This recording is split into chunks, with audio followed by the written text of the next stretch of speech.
Welcome to the Banker Lamp. Please enjoy the video. You start by enabling API services in game settings so Roblox will accept external saves. Once done, open Server Script Service and create Datastore Handler. You need server-side saving only.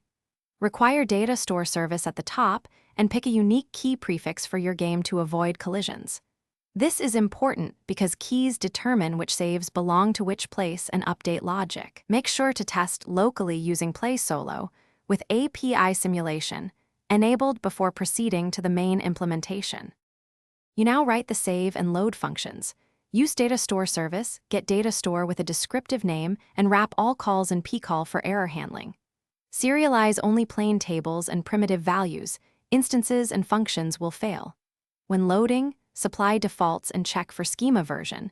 This lets you safely migrate changes later.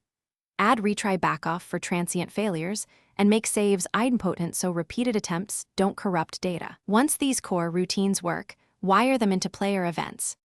You finish by connecting save calls to player removing and an autosave loop. This ensures progress is persisted on disconnect and periodically.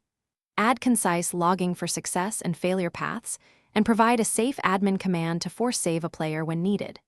If something goes wrong, check the pcall return values and the exact error strings, then look at Roblox API status for outages. Make sure to throttle calls to avoid 429 and add backoff retries so transient issues resolve without data loss. Thanks for watching. If this was helpful, leave a like and consider subscribing. See you next time.